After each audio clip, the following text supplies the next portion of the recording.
Спрадвеку пры канцы лета 28 жніўня ў Беларусі святкавалася першае прачыстае або ўспленне Багародзіцы. Душы вернікаў ў гэты дзень былі напоўнены і смуткам, і радасцю.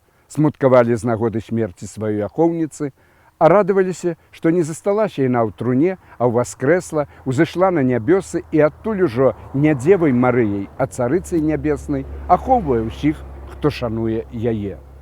У старажытным жа народным календары гэты дзень быў земляробчым святам ураджаю, дажынкамі. Прымаўка гэтага дня прыйшла прачыстая, стала поле чыстае. Паводле старажытнай традыцыі селяне пакідалі ў час жніва на ніве адну некранутую паласу – бараду, з якой рытуальна дажыналі апошні сноп якраз на прачыстую. І дажыначны сноп быў чальцом і лёсам той сям'і, у чыю хату яго неслі. Паводле ж злой іроніі гісторыі, святочны дзень 28 жніўня 1929 году стаў чорным днём, жорсткім лёсам для дзесяткаў тысяч беларускіх селянаў. У гэты дзень, у 1929 годзе ў БССР быў праведзены дзень калектывізацыі. Толькі за адзін гэты дзень у краіне былі створаныя 143 калгасы, і ўжо ў наўпроставым сэнсе палі дзесяткаў тысяч гаспадарак на прачыстую сталі чыстымі. А пазней чыстымі, без гаспадароў, сталі і дамы тых, хто не пагадзіўся з прымусовым абагульненнем іхнай маёмасці. За свае пратэсты людзі паплаціліся свабодаю і жыццём. Іншым быў наканаваны голад.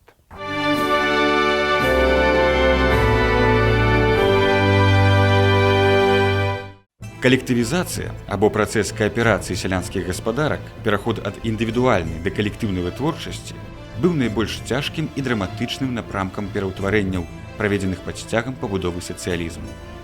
Першыя калектыўныя гаспадаркі – калгасы, саўгасы, камуны, арцелі і таварыствы дзеля сумеснай апрацоўкі зямлі – узніклі з усталяваннем савецкай улады ў 1917-1920 гадах. У 1922-1928 годах улады БССР падтрымлівалі добраахвотную калектывізацыю дзеля аб'яднання дробных сялянскіх гаспадарак. Але далей перабудова вёскі згубіла сувязь з паступовым каапераваннем на аснове добраахвотнага аб'яднання гаспадарак і пераўтварылася ў прымусовую калектывізацыю. 2 снежня 1927 году у Маскве пачаўся 15-й з'езд Усесаюзнай камуністычнай партыі бальшавікоў. Ва ўхваленай з'ездам рэзалюцыі аб рабоце на вёсцы заяўлялася: у цяперашні час задача аб'яднання і пераўтварэння дробных індывідуальных сялянскіх гаспадарак у буйныя калектывы мае быць пастаўленая ў якасці асноўнай задачы партыі на вёсцы. І ў БССР адразу ж закіпела праца. Першы пяцігадовы план развіцця народнай гаспадаркі рэспублікі на 1928-1932 гады прадугледжваў аб'яднаць у калгасы і саўгасы 18-20% сялянскіх гаспадарак. У студзені-лютым 1929 году 12-й з'езд КПБ выказаўся за падрыхтоўку да масавай калектывізацыі вёскі. У чэрвені 1929 году бюро ЦК КПБ прыняло пастанову аб землекарыстанні, якая забараняла хутарскую і дробна-пасялковую формы землекарыстання ў рэспубліцы. Працэс суцэльнай калектывізацыі і ліквідацыі кулакоў пайшоў. У вёску дзеля стварэння калгасаў былі накіраваныя сотні паўнаважаных камуністаў-арганізатараў і агітатараў. Эмісары кампартыі спяшаліся абвясціць Беларусь зонай суцэльнай калектывізацыі. Таму меркаванне сялянаў пра абагульненне іхнай прыватнай маёмасці не ўлічвалася. Калектывізацыя набыла прымусовы і прыспешаны характар. Мы павінны разумець, што тое, што на паперы ідэальна выглядала, у рэальнасці было палітыкай прымусу. Рабілася гэта па рэйках ваеннага камунізму, які быў фактычна ідэалізаваны. Тыя, хто прыязджалі на вёску ствараць калгасы, 25-тысячнікі так званыя з гарадоў, з прадпрыемстваў, з іншых рэгіёнаў, які не мелі ніякага прафесіянальнага досведу у сельскай гаспадарцы, яны пачыналі кіраваць, стараючыся забяспечыць як мага больш хуткія тэмпы калектывізацыі. І зразумела, што гэта магло рабіцца толькі з дапамогай прымусу, і фактычна палітыка раскулачвання стала асноўным матывацыйным метадам для стварэння калгасаў.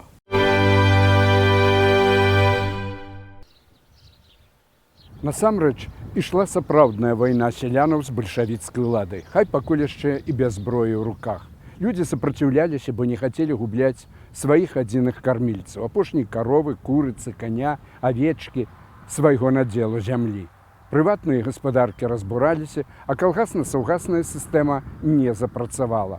У рэспубліцы пачаўся голад. Людзі елі кару дрэваў, канюшыну, крапіву, нават здохлых жывёлаў. Дзеці пухлі ад голаду і паміралі. Вось толькі некалькі ўспамінаў людзей, якія перажылі той кашмар. Іх запісалі удзельнікі праекту «Беларускі архіў вуснай гісторыі». Стали колхозы, пошли в колхозы, да в колхозе себя до маяка было жить. Вот, куды пошли, туды и шли, и там и робили, и всяго было. И голоду, як кажется, холоду, всяго было. Хлеба не было, но просто день там граммы давали. Сидели без хлеба. Но опять залезем, плачем. Было время, я уже не помню когда, что весной ходили и по полю собирали картошку, которая оставалась. Она такая кожечка, а там уже крахмал. Вот эту картошку собирали, сама я ходила. И потом пекли уже это, такие проснаки. Вот, хлеба не было. Па маім меркаванні, голад у пачатку 30-х гадоў здарыўся ў сувязі з нерацыянальнай, занадта гвалтоўнай эканамічнай рэформай сельскай гаспадаркі. Калі ад вёскі хацелі ўзяць, не аналізуючы сапраўдны яе стан больш, чым яна магла даць, не ўлічваючы правы простага чалавека.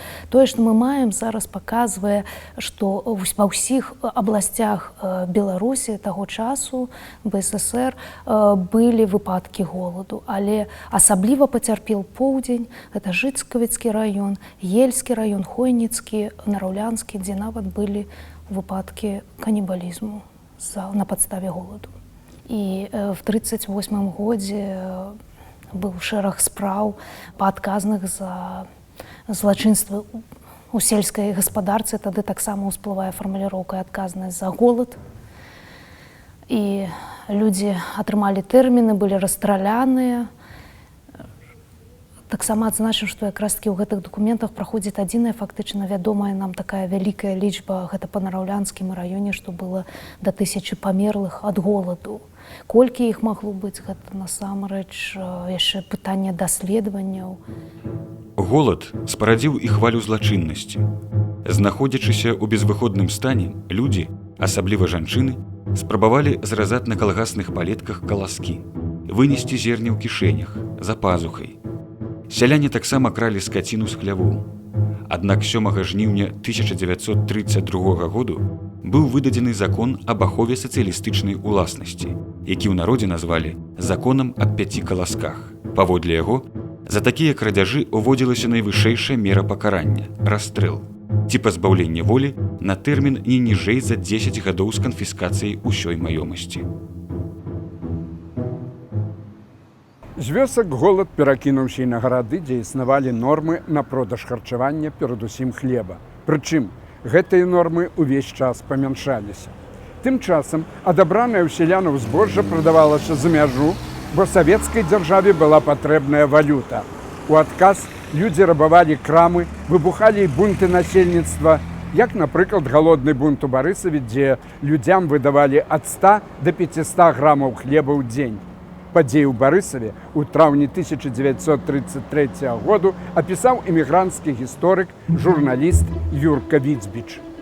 3 траўня 1933 году галодныя жанчыны і дзеці выйшлі раніцай на вуліцы Барысава і накіраваліся да дзяржаўных установаў з патрабаваннем хлеба. Па дарозе яны ўбачылі падводы з хлебам, што перавозілі яго з тутэйшых складаў на чыгуначную станцыю для вывазу. Абураны галодны натоўп затрымаў гэтыя падводы і разабраў той хлеб, што ляжаў на іх. Аднак яго было мала, каб накарміць усіх галодных. Тады а 2-3 гадзіне апоўдні натоўпы, што па-ранейшаму складаліся пераважна з жанчынаў і дзяцей, пачалі разбураць харчовыя крамы, пранікаючы туды спачатку праз павыбіваныя вокны, а потым выламваючы і дзверы. Тутэйшы конны атрад НКВД і міліцыі пачаў разганяць людзей, топчучы жанчын і дзяцей коньмі. Аднак быў не ў стане разагнаць натоўп. Уначы барысаўскія НКВДысты разам з прыбылым вялікім атрадам менскіх НКВДыстаў арыштавалі 1400 барысаўцаў. У горадзе не было аб'яўлена ваеннае становішча. Аднак на другі дзень па ўсіх ягоных вуліцах і завулках паходжвалі ўзброеныя патрулі, якія забаранялі жыхарам збірацца разам па 2-3 і больш чалавек. Праз некалькі дзён прыехала надзвычайная сесія рэвалюцыйнага трыбуналу БССР і пачала судзіць арыштаваных. Гэтая бальшавіцкая сячкарня не прызнавала складанай юрыдычнай працэдуры. 1200 чалавек былі сасланы на тэрмін ад 8 до 10 год у аддаленыя канцэнтрацыйныя лягеры без права ліставання. 200 барысаўцаў былі расстраляныя на тых жа самых крывавых чычагаўскіх батарэях, дзе ў 1919 годзе чэкісты і ваенны камісар Бенгер, а ў 1921 годзе надзвычайная тройка ЧК ужо расстралялі сотні іхных сваякоў і знаёмых. Пераважную бальшыню расстраляных гэтым разам складалі жанчыны, дзяўчаты і амаль дзеці. Яны прасілі лусту свайго роднага беларускага хлеба. Яны прасілі толькі лусту хлеба. Па ўкраіне галадамор лічыцца палітыкай генацыду, інспіраванай савецкімі ўладамі. Па меркаванні даследчыкаў у Беларусі галадамор таксама меў месца і быў інспіраваны неправільнай, непрадуманай, радыкальнай рэформай сельскай гаспадаркі, якая фактычна пераламала хрыбет беларускай вёскі і прывяла да наступстваў, калі разам з сітуацыяй неўраджаю людзі пачалі паміраць ад голаду.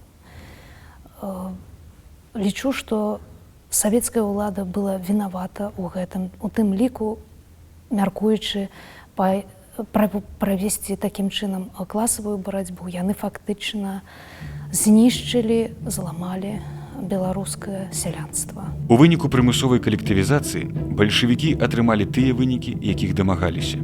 Ужо да канца першай пяцігодкі у 1932 годзе у БССР налічвалася больш як 9000 калгасаў, у якія было ўключана звыш 43% сялянскіх гаспадарак з пасяўной плошчай 1 789 000 гектараў. Было створана і 219 саўгасаў. Агульны ж аб'ём вытворчасці сельскагаспадарчай прадукцыі ў 1932 годзе у параўнанні з 1928 годам быў на 26% меншым.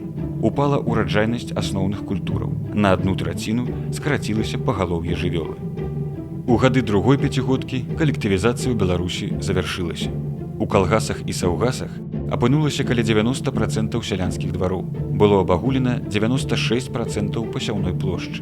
Створаныя ў МТС палітаддзелы, якія дзейнічалі камандна-загаднымі метадамі, паставілі пад поўны бальшавіцкі кантроль калгасы.